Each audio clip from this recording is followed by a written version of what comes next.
नमस्कार दोस्तों, केजरीवाल अंतरिम जमानत पर जेल से बाहर आ चुके हैं और उनके बाहर आने के साथ ही भारत की चुनावी राजनीति में खलबली मच गई है। और बात सिर्फ चुनावी राजनीति तक सीमित होती तो इसमें कुछ ज़्यादा नया नहीं होता, क्योंकि राजनीति में ये सब तो चलता ही रहता है। लेकिन तय मानिए, केजरीवाल की रिहाई से न्यायपालिका और विधायिका के बीच टकराव का नया दौर शुरू होने जा रहा है। अगर इस तर्क में तनिक भी दम है तो केजरीवाल को चुनाव शुरू होने से पहले राजनीतिक नफा नुकसान को देखते हुए गिरफ्तार किया गया था, तो तय है कि कोर्ट की जमानत के फैसले ने उस नफा नुकसान की रणनीति पर पूरी तरह से पानी फेर दिया है, जो पहले से चले आ रहे मोदी सरकार और न्यायपालिका के बीच टकराव के नए रूप में सामने आ सकती है।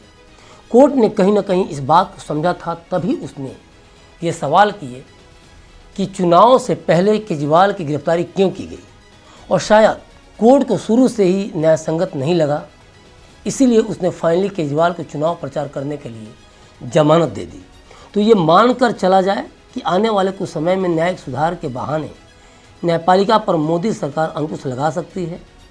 हम ये बात इसलिए कह रहे हैं कि काफ़ी अरसे से कोर्ट और मोदी सरकार के बीच तल्खी देखने को मिल रही है। एक समय केंद्रीय कानून मंत्री किरेन रिजिजू सुप्रीम कोर्ट पर काफ़ी हमलावर थे। भारत के उपराष्ट्रपति जगदीप धनखड़ ने भी कई बार न्यायपालिका पर हमला बोला था। हुआ क्या कि कानून मंत्री और सुप्रीम कोर्ट के टकराव में सुप्रीम कोर्ट ने संविधान और कानून के शासन को तरजीह दी। नतीजतन एक के बाद एक ऐसे फैसले आए जिससे सरकार की परेशानी बढ़ी और सरकार की किरकिरी हुई। फलतः रिजिजू को पद से हटा दिया गया। तो क्या केजरीवाल को अंतरिम जमानत मिलने के साथ ही न्यायपालिका और विधायिका के बीच टकराव का नया दौर शुरू होने जा रहा है? और क्या इस दौर के विश्लेषण को 4 जून को राजनीतिक जीत हार के चश्मे से देखने के बाद बहुत गंभीरता से किया जाएगा? याद कीजिए, कुछ महीना पहले देश के मुख्य न्यायाधीश DY चंद्रचूड़ ने कहा था कि विधायिका चाहे तो नए कानून बना सकती है, लेकिन वह अदालत के किसी फैसले को सीधे खारिज नहीं कर सकती है। चीफ जस्टिस ने कुछ समय पहले ही ये भी कहा था कि वे 7 सदस्यों की एक अस्थायी संविधान पीठ गठित करने पर विचार कर रहे हैं। CJI के इस बयान को आखिर क्या समझा जाए? सुप्रीम कोर्ट की कॉलेजियम के मुद्दे में 6 अप्रैल 2015 को मुख्यमंत्रियों और मुख्य न्यायाधीशों के सम्मेलन में PM मोदी के वक्तव्य से न्यायपालिका और सरकार में टकराव की गंभीरता साफ देखने को मिली थी। इस सम्मेलन में प्रधानमंत्री ने देश के मुख्य न्यायाधीश के नज़रिए से मन से ही असहमति जताई। तत्कालीन मुख्य न्यायाधीश TS ठाकुर ने लगभग रोते हुए लंबित केसों और न्यायपालिकाओं में जजों की कमी का जिक्र किया था, और इसके बाद मंच पर आए PM मोदी ने कहा था कि लंबित केसों की वजह यह है कि अदालतें कमजोर कानूनों की व्याख्या करने में ही सालों का समय लगा देती हैं। मोदी ने न्यायपालिका पर आरोप लगाने के अंदाज में कहा था कि अदालतों को 5 स्टार एक्टिविस्टों की बनाई गई अवधारणाओं से प्रभावित होकर फैसले सुनाने से बचना चाहिए। इसके बाद भी चीफ जस्टिस TS ठाकुर ने 2 जजों के ट्रांसफ़र पर नाराज होकर कहा था कि वह संबंधित जजों से न्यायिक काम वापस ले लेंगे। इसके अलावा उन्होंने जजों की नियुक्ति के लिए न्यायिक आदेश देने और PMO और कानून मंत्रालय के अधिकारियों के खिलाफ अवमानना का केस चलाने की धमकी तक दे डाली थी। कॉलेजियम के अलावा महाराष्ट्र के स्पीकर को विधायकों की अयोग्यता के बारे में फैसला करने की टाइमलाइन देने का मामला हो, दिल्ली के पूर्व उप मुख्यमंत्री मनीष सिसोदिया की जमानत का मामला हो, या फिर आपके नेता राघव चड्ढा को राज्यसभा से निलंबित किए जाने का मामला हो, इन सारे मामलों में अदालत की टिप्पणी बहुत सख्त रही और इन मामलों में ED से लेकर सरकार तक को अदालत ने लताड़ लगाई। हालिया चुनावी बॉन्ड के मामले में शीर्ष अदालत ने सुनवाई पूरी करके फैसला सुरक्षित रख लिया है, और इस मामले में भी सुनवाई के दौरान अदालत की टिप्पणी बहुत सख्त थी। सुप्रीम कोर्ट ने कहा है कि यह मानने में बहुत मुश्किल है कि नागरिकों को चंदे का स्रोत जानने का हक नहीं है। अदालत ने यह भी कहा कि इस मामले में चुनिंदा गोपनीयता है, यानी सत्ता पक्ष को स्रोत का पता है जबकि विपक्ष को नहीं पता है। इस मामले में अदालत का फैसला बहुत अहम होगा। इसी तरह प्रवर्तन निदेशालय यानी ED के अधिकारों को चुनौती देने वाली याचिकाओं पर सुनवाई भी अहम होगी। सुप्रीम कोर्ट इस मामले में अपने ही फैसले के कुछ पहलुओं की समीक्षा करने वाली है। राहुल का मानहानि मामला हो या तेजस्वी यादव का मामला, या फिर राज्यपालों के अधिकारों और कामकाज से लेकर संसद व विधानसभाओं के पीठासीन अधिकारियों और केंद्रीय एजेंसियों के कामकाज को लेकर राजनीतिक दलों के चंदे से जुड़े मामले, अदालत के दरवाजे पर लंबी लाइन है। विपक्ष आए दिन सुप्रीम कोर्ट के चौखट पर दिख रहा है। तमिलनाडु, पंजाब और केरल की सरकारें भी सुप्रीम कोर्ट में अपने मामलों की सुनवाई के लिए सुप्रीम कोर्ट का दरवाज़ा खटखटा रही हैं।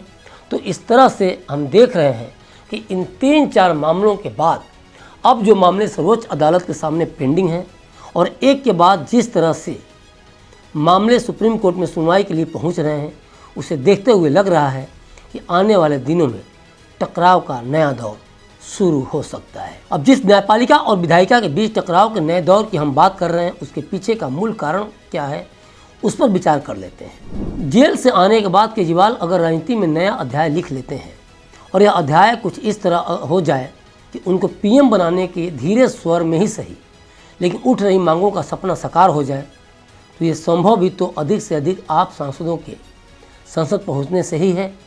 तो ऐसी स्थिति में जरा सोचिए कि इंडी गठबंधन का ताज किसके सिर पर होगा।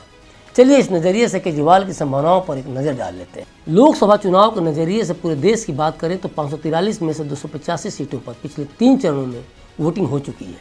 अभी 4 चरण बाकी हैं। बता दें कि पहले चरण के चुनाव में आम आदमी पार्टी असम में 2 सीटों पर चुनाव लड़ रही थी, जिसमें अरविंद केजरीवाल चुनाव प्रचार नहीं कर पाए क्योंकि वे जेल में थे। तीसरे चरण के चुनाव में आम आदमी पार्टी गुजरात में 2 सीटों पर चुनाव लड़ रही थी। इसमें भी अरविंद केजरीवाल चुनाव प्रचार नहीं कर पाए क्योंकि उस समय भी वे जेल में थे। चौथे चरण में दिल्ली में चुनाव होने हैं, जिसमें प्रचार के लिए 11-12 दिन बचे हैं। दिल्ली में आम आदमी पार्टी 4 सीटों पर चुनाव लड़ रही है। यहाँ पार्टी को केजरीवाल के चुनाव प्रचार का फायदा हो सकता है। 11-12 दिन ही हरियाणा के कुरुक्षेत्र सीट के लिए भी है। पंजाब की सभी 13 सीटों पर आम आदमी पार्टी चुनाव लड़ रही है। यहाँ 1 जून को मतदान है। इस तरह से देखा जाए तो आम आदमी पार्टी कुल 22 लोकसभा सीटों पर खुद चुनाव लड़ रही है, जिसमें से 4 सीटों को निकाल दें जहां केजरीवाल जेल में होने के कारण चुनाव प्रचार नहीं कर पाए, तो अभी भी 18 सीटें बची हैं जिस पर आगे के 4 चरणों में चुनाव होने हैं और उन सीटों पर केजरीवाल के चुनाव प्रचार का फायदा मिल सकता है।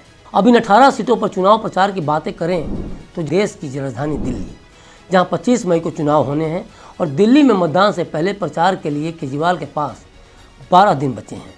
अब दिल्ली में 4 सीट पर आम आदमी पार्टी लड़ रही है और 3 पर गठबंधन में कांग्रेस लड़ रही है, यानी 7 सीट पर केजरीवाल प्रचार कर पाएंगे। हरियाणा की कुरुक्षेत्र सीट पर भी आम आदमी पार्टी का उम्मीदवार है, यहाँ भी केजरीवाल प्रचार के लिए अब जा सकेंगे। पंजाब की 13 सीटों पर केजरीवाल प्रचार कर पाएंगे।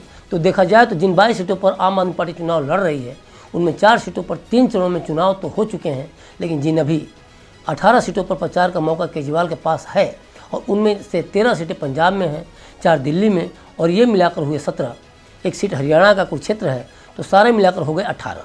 दिल्ली और पंजाब के 17 सीटों पर आम आदमी पार्टी के लिए आज की तारीख में मजबूत आधार है। तो इसका मतलब आप समझ सकते हैं कि केजरीवाल जेल से आने के बाद इन सीटों पर कितना प्रभाव रखते हैं। लेकिन सवाल उठता है कि केजरीवाल जनता के बीच जाकर कहेंगे क्या। जांच एजेंसियों के एक्शन को पीएम मोदी से जोड़कर जनता के बीच रखेंगे। उनकी कोशिश होगी कि सिर्फ पीएम मोदी पर चुनावी हमला करें। जैसे कर्नाटक के प्रज्वल मामले में कांग्रेस सहित अन्य पार्टियों के प्रवक्ताओं ने प्रज्वल की पार्टी जेडीएस पर नहीं, भाजपा पर नहीं, बल्कि मोदी पर हमला किया।